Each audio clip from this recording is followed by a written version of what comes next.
Hello, and welcome to the Thyroid Warrior podcast. I'm Ebony, and I'm here as your wellness facilitator. I'm going to be sharing my experiences in managing Hashimoto's disease. I really hope that it'll help you on your personal journey. Keep in mind, however, this does not substitute for medical advice. It is only for your information and motivational purposes only. Now, let's get started. Hey everyone, this week's episode is so special for me because I got the honor of interviewing Virginia Ladd, who is the president and executive director of the American Autoimmune Related Diseases Association, or AARDA. She founded this organization to bring a national focus to autoimmunity and increase collaboration in autoimmune research, education, awareness, and advocacy.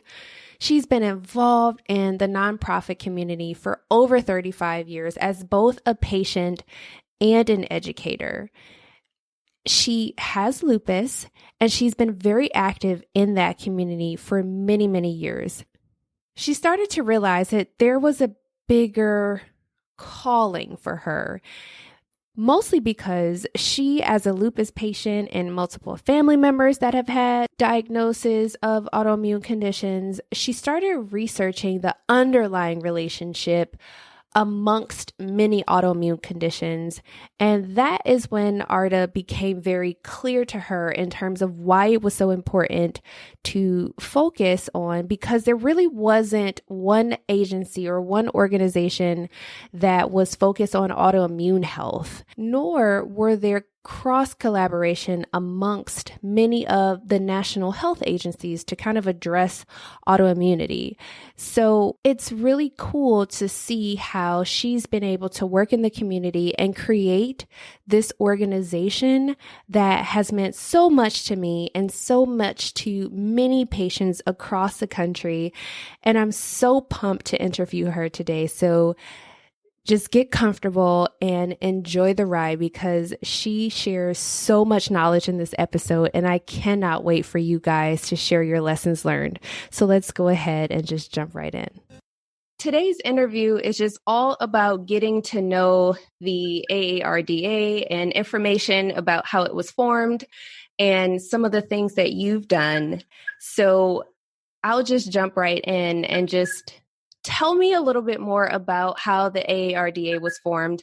I know I've gone online and read a lot of information related to you with having lupus and just how you've been active in the community. And I want to say thank you for that, first off.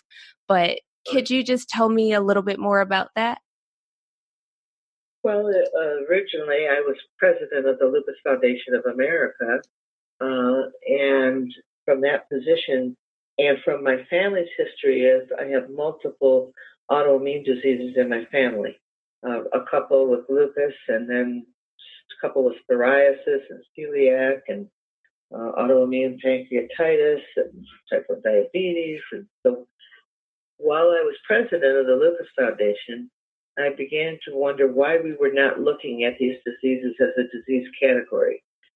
Each one separately is multiple autoimmune diseases would qualify for being rare when you look at them separately. Most of them would. But when you look at them collectively, they affect 50 million Americans.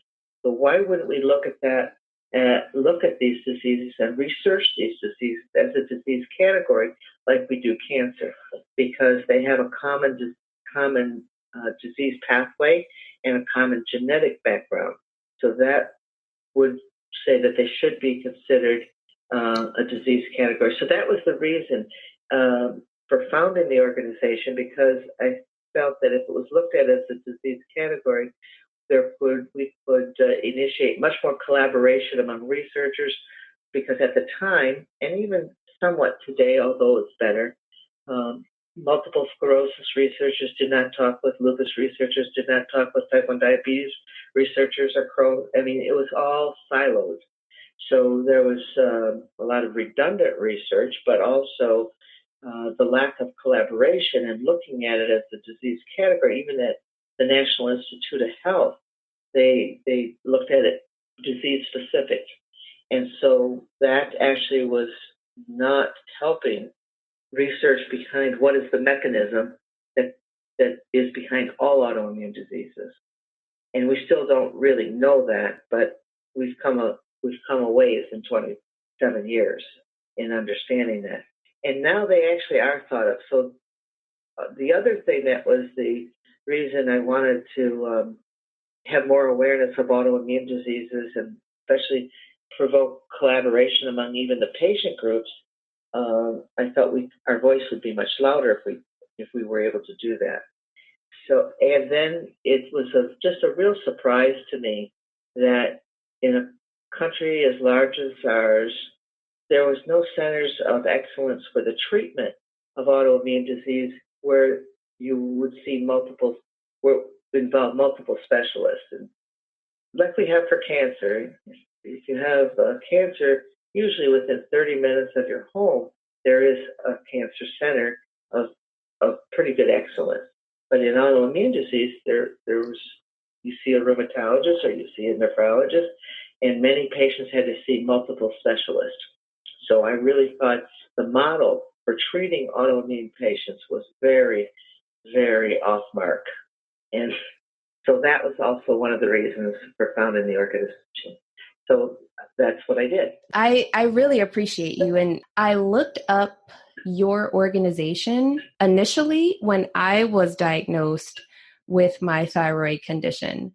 So I have Hashimoto's disease, and that was definitely the case for me. I believe I have about 5 specialists that I've seen over the years in the process of just getting well and being able to get that treatment and that diagnosis. And I remember I pulled out a lot of my notes and I was like, oh my goodness, I've cited a lot of these sources from your particular website.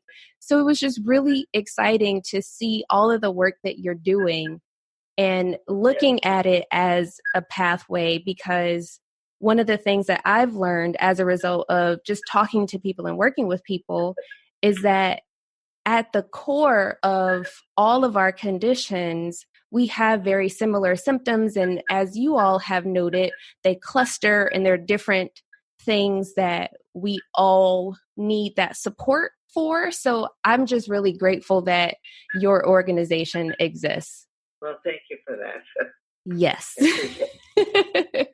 And you've done a lot in the community, and you mentioned your patient focus group. Could you talk to me a little bit more about how that kind of was operationalized? We do these public forums, and we put them on around the country, so their patients and their families with all different autoimmune diseases can attend, and they're usually day-long workshops where we focus on autoimmunity in general, and then how do you cope with a chronic illness, and then what's new in research in autoimmunity. And then we usually will have specialists from rheumatology and gastroenterology also speak at these public forums. So that's our public education outreach, and now we're also doing webinars and reaching out more through the social media to reach patients and educate patients.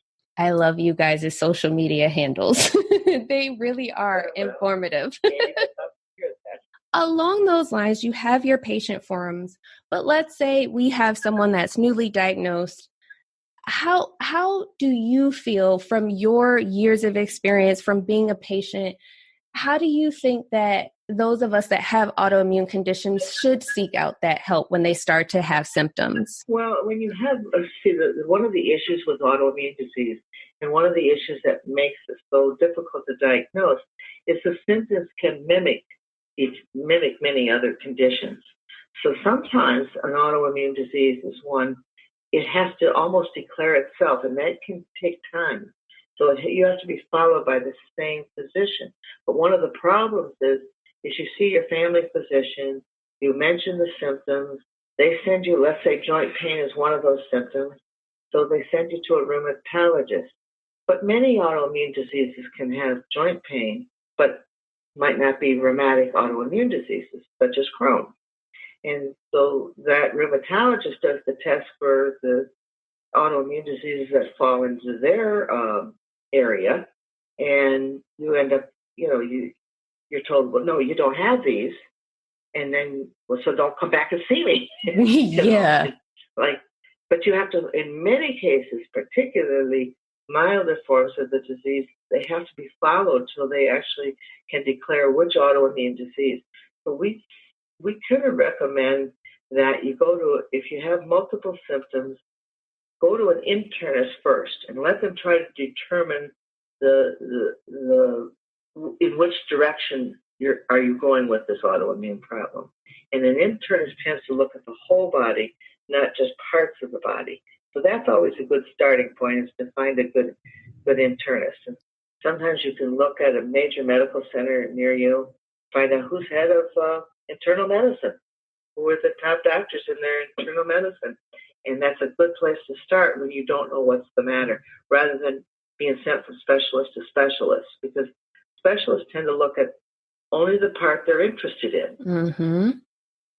And so seeing an internist who can then refer you to someone when they can determine what's going on, but they will follow you longer and are less likely to dismiss your symptoms. That is so true. I actually got my diagnosis after years of going back and forth, seeing a cardiologist, seeing a rheumatologist, seeing my gastroenterologist where I was going to school in Massachusetts, then to get to Minnesota and to constantly present at the ER.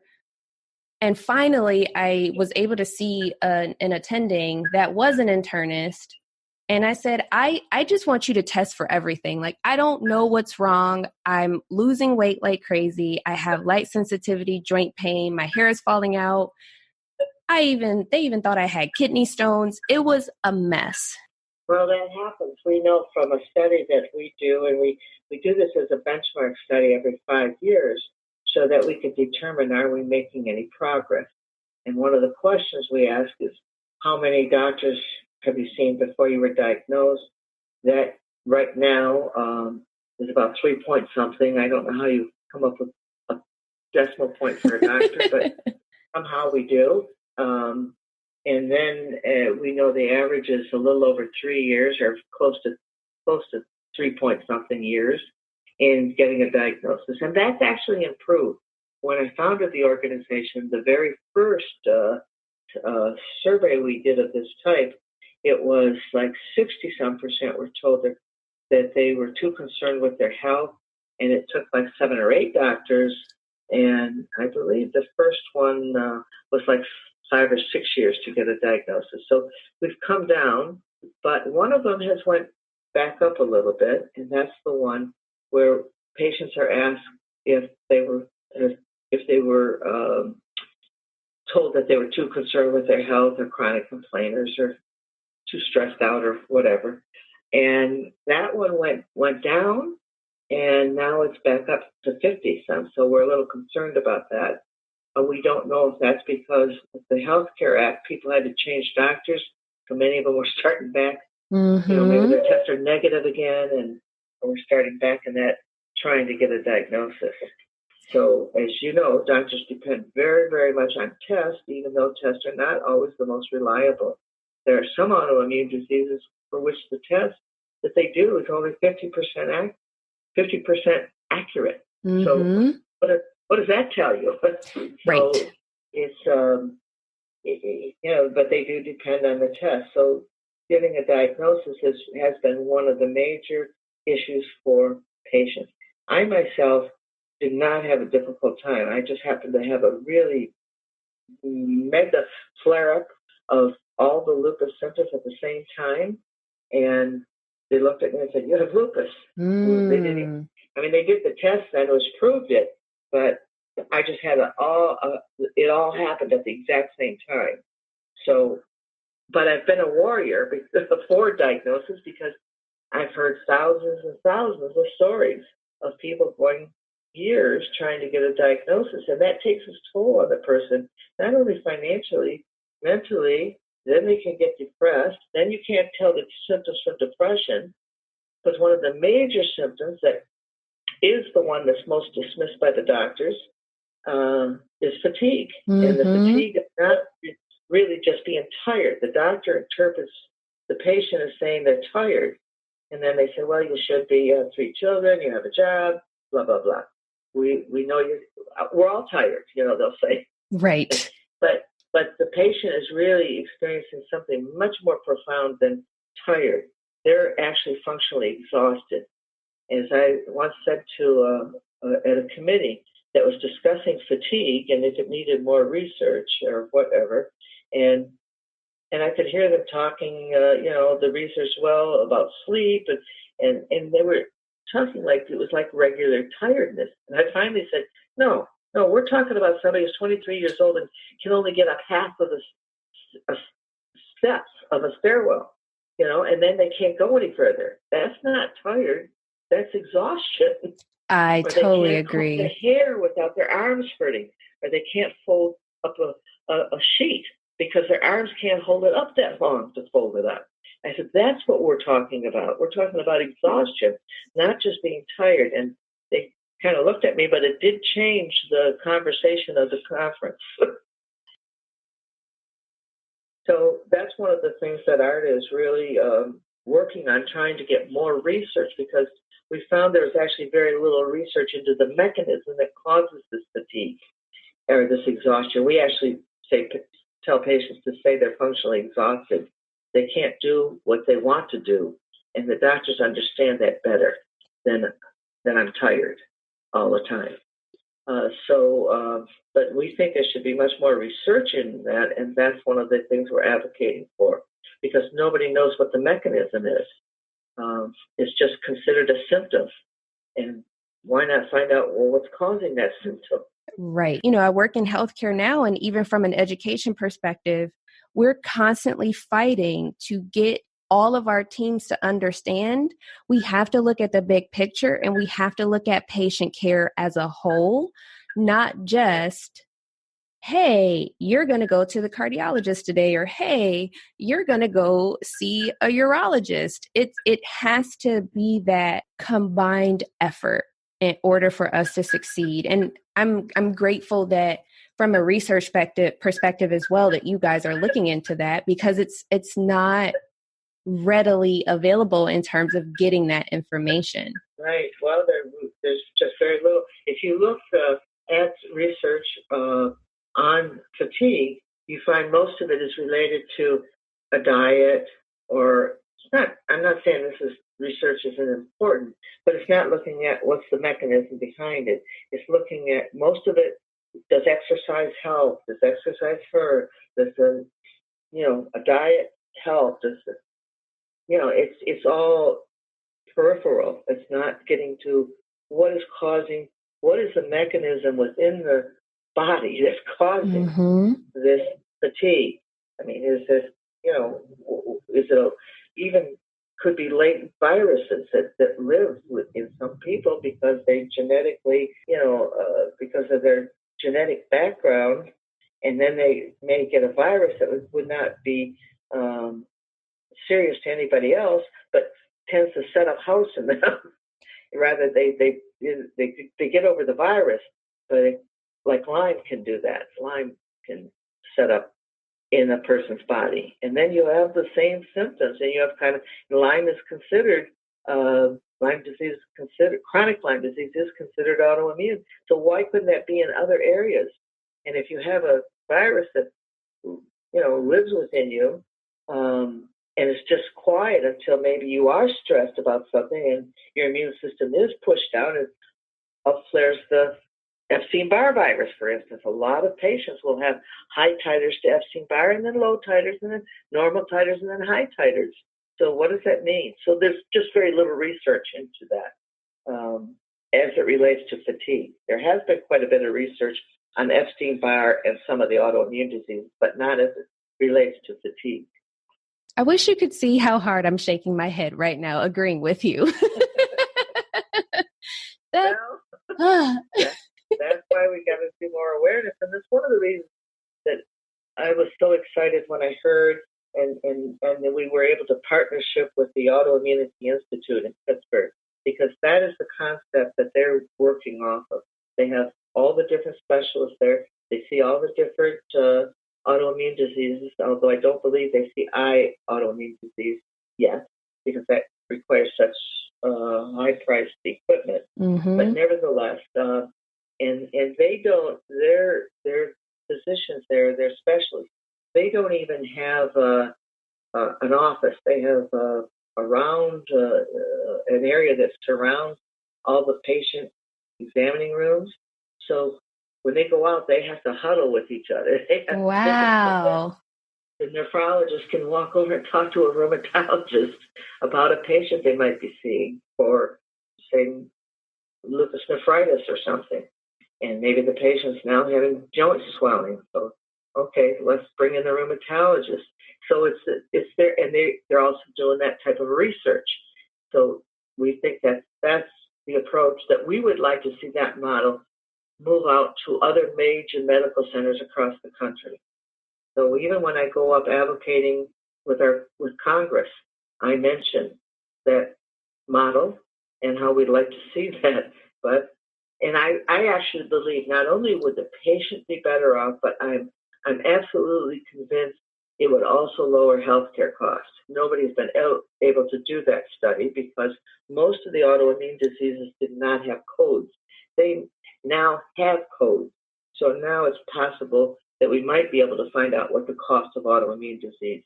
But what is the cost of 3 years or 4 years of not being diagnosed and all the tests and all the specialists, and to say nothing of what the patient goes through? So one of the studies, AARDA put a major $250,000 grant to the Autoimmunity Institute to study the cost and to see if the cost is lowered and if the patient does better with coordinated care. That'll take a couple of years, but we think it's a very important study. And I have to agree with you 110%. And you were talking about when you go to the doctor and say that you are having more so symptoms of exhaustion rather than saying, or functional exhaustion rather than saying you're tired. Are there other things that you could suggest that a patient could potentially talk to their doctor about when they go along the lines of that so that they can get more targeted help? Well, it's important to let the doctor know of anything that has worsened since the last, that still exists and has worsened since the last exam or the last visit. And it's important to keep track of that yourself, But one of the issues with autoimmune disease is you can feel good one day and bad the next. And usually you feel good by the time you get to the appointment, which was made a month and a half ago. So Now you're trying to explain how you felt a month ago and 2 weeks ago, but you're feeling fine today.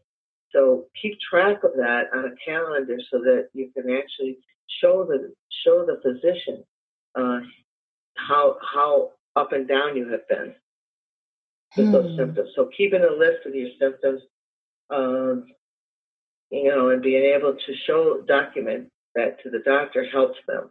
But I think there's somewhat a different approach, how women approach a physician, whether that is a male or female doctor, it doesn't matter, and how men do. Women tend to go in and want to help the doctor because they're frustrated. They want an answer. They're sick of this. And so they kind of overwhelm the doctor with a lot of information. And the doctor kind of like, what? You have all this going on? Sounds too complicated or something like that. Whereas men, just as a tendency, not as an overall thing, tend to go in and sit there because somebody else made the appointment for them anyway. and the doctor has to pull it out of them, but that engages the doctor. So let the doctor ask you questions. Stop and pause and let the doctor ask you questions.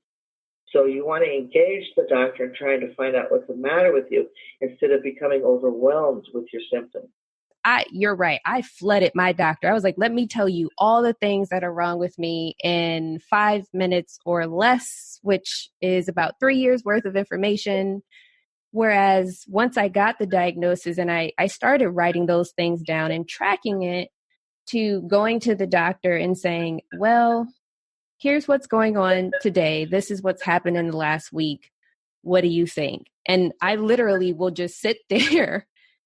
And it's really become more of a conversation now, but 10 years ago, I wouldn't have been this mature in the ability to even ask those types of questions or recognize when I should just sit back and be quiet and just let the doctor do their thing. Well, you want to try to engage them into your case and not overwhelm them. But, symptoms are important. So sometimes you can say, well, I've kind of made a list of what's going on. Why don't you look that over and then let's discuss it? Exactly. And then if you really feel the doctor isn't listening and you've had 2 or 3 visits, you have to get another doctor because something is wrong. And if you've tried all the things that, they say, and you're still having you're still having the symptoms and that, can't give up. Now, that's very difficult because, as I mentioned, it's very expensive. It's very fatiguing for you to be going to the doctor all the time. It's a stress on the family. It's a stress on where you work. And sometimes the people around you start giving up on you because they think, well, you've been to 5 doctors. They can't find anything wrong. Come on, buck up. Yep, it's all in your head. And some of it actually might be because after that much stress of trying to find out what's the matter, we can get depressed and we can start having even more stress over that. And stress is an aggravator of autoimmune disease. They know it is involved in triggering autoimmune disease. That can be physical stress, that can be mental stress, but what could be more mental stressful than feeling bad all the time and having tremendous fatigue and not being able to find out what's the matter after you've been to all these doctors? So that's very stressful. So sometimes it's like a snowball of accumulating symptoms because you're also under stress. So it's aggravating. So then you really are frustrated, and then you start even sounding like a little bit like a crazy person. So it's important to get a diagnosis. But if you really feel the doctor's just dismissing your symptoms, and for instance, if I went into a doctor and for 3 times I told them that I had this exhaustion, and they tried to come back and tell me, well, you are your age, or you have 3 children, or whatever, then I would just say, you're not taking me seriously. Can you refer me to somebody else? Yep. Because they're not. And then they might take you seriously. Well, wait a minute. Let's talk this over. So, you got to get their attention sometimes that they're not listening to you. Well, I don't recommend people doing what I did. And that's when my initial endocrinologist told me what was going on. I'm pretty sure I was getting choked more than my thyroid gland being assessed. And he was just very rushed. And he literally was like, oh, yep, Hashimoto's disease, and walked out. I followed him in the hallway and screamed down the hallway and said, my insurance is paying you for 45 minutes. You spent all of 5. Someone is going to come back in here and tell me what all this mess is. Good for you. You better believe that doctor will do that, will not do that again. Yeah, it was bad. It was a buildup of about 5 years. It might have seemed bad at the time, but it got you what you needed. You were your own advocate, and you were right. You can't just tell somebody you have Hashimoto's and then not explain. I couldn't even pronounce it. Here's Hashimoto's, take your pill and you'll be fine. Well, that's not enough. So we know that it's important to have a dialogue with the doctor. And you can ask the questions. You have a right to some of that time. You don't have a right to take a lot of time, because they are very busy. But, doctor, I have a few questions. And do you mind if I come back? And sometimes I've even told patients, just book an appointment and say you want nothing, you're willing to pay for just having their time to tell you and explain things to you, because that might be worth it sometimes. That we spend money on all kinds of things. Why not spend it on yourself to get yourself the best help you can? Ooh, that was a good one. Oh, I like that. And then they can't work out on you because you've already said that that's what you're there for.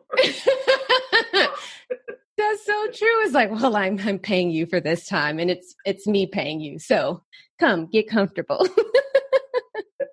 Right. Exactly. Do you know of any like hospital-based resources, whether it's in, the Michigan or Midwest area or even nationally, that really help patients out? Well, we do have a one-of-a-kind diagnostic triage for autoimmune disease in central Michigan. It's not in a high urban area, but people have come from around the country to get diagnosed because that doctor, that's all he concentrates on, is diagnosing the person. And then he usually will, once he's able, he will follow the person till he can diagnose what's going on. And sometimes maybe it's something different than an autoimmune disease. But once if it's like a rheumatic disease, then he refers you to, say, a rheumatologist or gastroenterologist. And some patients continue with him because they just don't want to leave. But that is in mid-Michigan, and anybody that wants that number can call our office. And then nationally, there's the Autoimmunity Institute in Pittsburgh. Other than that, if you don't know what's going on, look for a good internist in your area or with a major medical center. Check out who's the top internist at that facility, who's been there a long time, and so that can help. And then most of the major medical centers do have, or many of them do, I won't say most, but many of them have support groups for people with chronic illness. And so if you need help, emotional support and that, you want that type of support, even if it's chronic illness and it includes chronic illnesses that are not autoimmune, still the way you cope with the chronic illness is very similar, regardless of whether it's autoimmune or chronic migraines or epilepsy. It's still dealing with a chronic illness, dealing with the medical profession, working with your family, working with your friends to have the best life that you can. And sometimes it can help, going to support groups. As long as I would put in a caution, as long as that support group is usually run by a professional if it's in a major medical center. But as long as it doesn't become a pity party, because you don't need that. Mm-mm. I mean, I've seen many that have become pity parties, and they wonder why people never come back. Well, you didn't go to leave depressed. Mm-hmm. I've had to leave a couple of Facebook groups because it was. And I steer very clear away from, quote unquote, diagnosing someone. And, people would say, well, these are all my symptoms. I must have A, B, or C. Or people will talk about themselves being depressed. And again, that's totally fine. But if you're just going to have a thread of just going down this rabbit hole of things, that's not going to help any of us, as you've said. So for me, I think that's a big reason why I try to be as jovial as possible and happy, because I know what I've gone through, and I can't pour from an empty cup. So I have to be sure that I'm doing everything to be happy on my own so that I can be able to support as many people as possible, because sometimes a smiling face really does make a difference. It really does. Your attitude, and sometimes it's difficult, but if you find that you have, even a year after diagnosis, you're still very down about it, you're not able to cope with it, then that's the time to seek help, counseling. And if you are, I call it coaching, because we get coaching for everything else. Why not get coaching for that? Nevertheless, that can really help you. And it's important to do that for yourself. If you find, give yourself some time to adjust to it once you get a diagnosis. Now, we have a lot of autoimmune patients that they're happy when they get a diagnosis. They're finally finding out what's the matter. Now you can start coping because now you know what's there. Now you know it's not in your head, which has been implied to you 3 or 4 times. And so you actually are happy to get a diagnosis, and that's okay. But trying to live, to me, it's a challenge. I have had many autoimmune diseases, plus a few others severe conditions.